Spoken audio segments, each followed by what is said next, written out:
This last weekend, a ton of Rust players were unable to play the game. They logged in, they went to their server, they clicked access it, and then they hung up. They couldn't get into their server. And to make it worse, some players' servers just flat out disappeared. They were unable to find them, and they had nothing they could do about it. And this issue, it didn't just last for a couple hours. It didn't last for a day. It lasted for almost the whole weekend. Eventually, on, I think, Sunday, a developer did sort of get on and try and fix some stuff. But these issues were pretty major, and they lasted for a pretty good period of time. What I want to do in this video is go over the issues, go over what happened, and go over why some people in the community are overreacting to this by a massive amount, and some developers and other people in the community that are trying to talk down this issue are also in the wrong. So what happened? First off, it's pretty easy to understand. Basically, servers went down. And whether it was a hang-up issue where you go to log into your server and you couldn't actually get access to it, the loading screen would just get stuck, or your server just flat out wasn't there, it was disturbing to a vast number of people. Now, a lot of players were saying, oh, just log into another server. But the problem is every instance of Rust is different because players create their buildings in that instance. So what happens is if you've put 50 or 60 hours into a server, if you're just told to go to another server, that doesn't work, because what are you going to do? Put another 50 or 60 hours in and now you're split between two servers? Are you going to just play on both servers and half-ass it? Or are you going to just go full on and quit your day job and play Rust? Like, the solution works in a lot of multiplayer games, but Rust is not one of those games. It's the same on PC.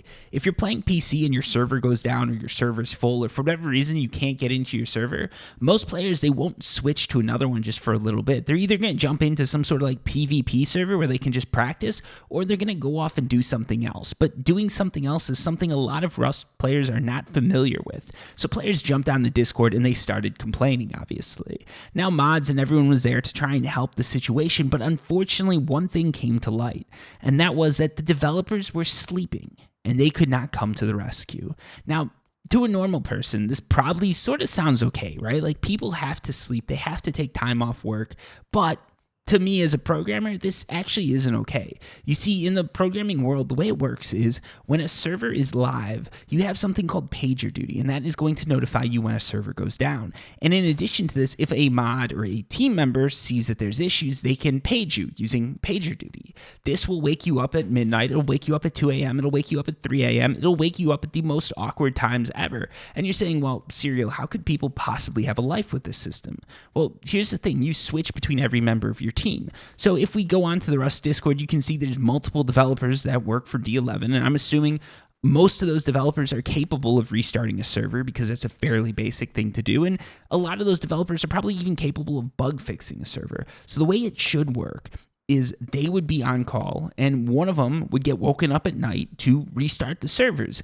This does seem like a fairly trivial thing, and a lot of people are like, well, Serial, you can't expect people to go above and beyond for a game, but let's get the facts straight here. This game has sold probably millions of copies. They've made a ton of money off of this game, okay?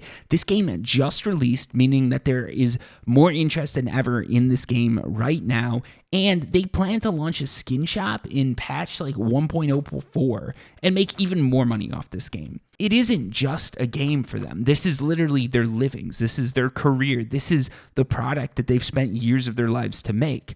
So saying it's just a game trivializes what they've done. And what they've done is they've taken a game that was pretty sort of hard to convert over to console, and they've managed to do it.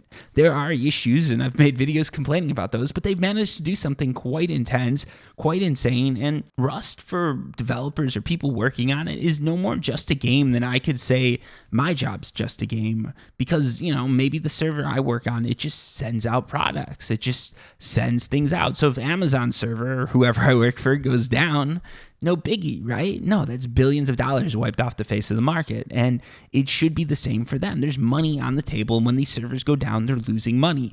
They might not be losing it right now because every player has bought the game now and they can't really get refunds, but they're going to lose it because players aren't going to buy skins. So it's important that they actually have some pride in their work and they're willing to wake up at midnight or later if something goes wrong. And that's the thing. When a server crashes and it's not starting up, there should be a system set up that should alert the developers and should wake them up and should let them know that this is what's going on and that they need to get on top of it. And I can understand if they tried to get on top of it, but nothing happened. But the problem was there were literally people in the Discord talking about it saying, hey, the dev team's asleep. And these were people that are supposed to be in the know. These were people, I'm not going to call anyone out, but these were people that like, they knew what was going on and they were in contact with the dev team before and they've worked with the dev team before and they were saying the devs just weren't available right then. And that was something that struck me as extremely sort of reckless and irresponsible for the dev team to completely go offline 1 week after launch. That is insane to me. That's like, because there's certain days when you're a developer, there's certain days that it is acceptable, I think. Like if things go down Christmas, actually, if they go down Christmas, I'd have to go fix them. That's what I get paid to do. But for a lot of developers, if things go down Christmas, people will be like, all right, it's no big deal. It's Christmas. Just go do your thing. If they go down like 10 years after the games come out and there's like one dev sort of just maintaining things, all right, I get it. They can't be on there instantly. The servers go down. They've got to come back in on Monday or whatever and start them up. Fine. But when you get a whole dev team that literally just launched a game and you haven't even given community servers to the community yet, you are responsible for that game's success and that game's failure. And if the servers are broken for a huge majority of the players, that is a huge failure and that is a huge miss. And every minute that counts should be something that a product manager or someone who's in charge of the product comes up to them and says, what happened? Why were they down for this long? The fact that they were okay leaving them down for multiple days is ridiculous to me. It is something that's above and beyond the pale. It should be unacceptable because they really shouldn't treat it like this is just a game. They didn't give us something for free. Sure, they did something hard. They did something that was, for the tech. It was fairly intense. Like it's very hard to convert these games over to Xbox One or PlayStation 4, and they should be applauded for the fact that they've actually managed to do it in a somewhat workable form. That is impressive. But what's not impressive is the response to issues like this. It is just a game, but at the same time, it's a product that they're selling to us that we paid good money for. So we should expect a level of service. If I can expect a delivery from Amazon, let's say a $10 delivery from Amazon to come the same day, and if something goes wrong, I contact them and they apologize and give me my money back. If I can expect that, I should expect that plus some from a $60 product, especially when that $60 product is something that's not delivered to me personally. It's delivered to a whole group of people. And when a whole group of people is having that issue, that should be a big problem. We're not talking about 10 players. We're not talking about 100 players. We're talking about thousands, tens, maybe even hundreds of thousands of players that were having this issue with connectivity. I actually have a lot of people coming to my channel, believe it or not. I don't know why you're here, but you are here. Thank you so much for that. They're coming to my channel to watch these Rust videos, and I heard them complaining about it. I was actually responding to their comments more than the devs responded to anybody on the Discord. That should tell you just like how they're feeling about it. If the fact that some random YouTuber can bother to respond to comments, the devs should bother to at least respond to, say, an update, right? And the fact is the servers were down for multiple days. So unless the devs decided to go into an opium den and get so high that they were asleep for the last 2 or 3 days, I don't know what happened there because I don't think that's actually what happened. I think that they just decided that they weren't going to work the weekend, which is completely acceptable. They've put a lot of time in. They shouldn't have to work a weekend unless it is release day and you have servers that you need to restart.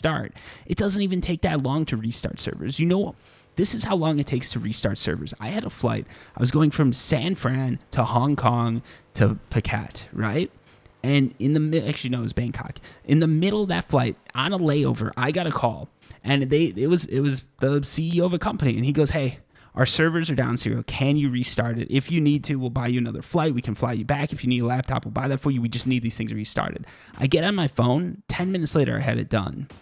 And then, you know what I did after that? I texted them the instructions on how to restart. Actually, I didn't text. I slacked them the instructions on how to restart the servers because it is that simple sometimes. Now, I don't know what the issue was here. I don't know what the fix was. But the fact that I'm willing to do that in the middle of a vacation should show you something. And the fact that they're not willing to do it on their weekend off after release should also show you something. So now what can we do to this? I don't know. There's nothing you can really do. You can't force devs to work overtime. Maybe they're underpaid. That is another option, right? Maybe it's D11. They're just taking all the cash in and they're not handing anything out to the developers. I don't know the dynamics there. Honestly, I don't think this falls on them. I think what this falls on is the company behind it, whether it's Facepunch or D11, sort of having some issues there and needing to sort that out because this isn't the experience that the players deserve. This isn't the experience that the players should get. And a lot of people are going to say, I'm just complaining, I'm just crying, I'm just doing this or whatever. But the fact is there's millions of dollars that have been spent buying this game, and it's completely expected for someone to have criticism of a product that makes that much money and that people are that invested in. So I think it's valid criticism. Overall, to the dev team, I know you did something impossible, and I know how hard it is to convert Unity code that was sort of cobbled together back in 2013 over to Xbox One and PS4, especially when that game's constantly updated. And I know that the code base you used was from, I think, 2017, 2018.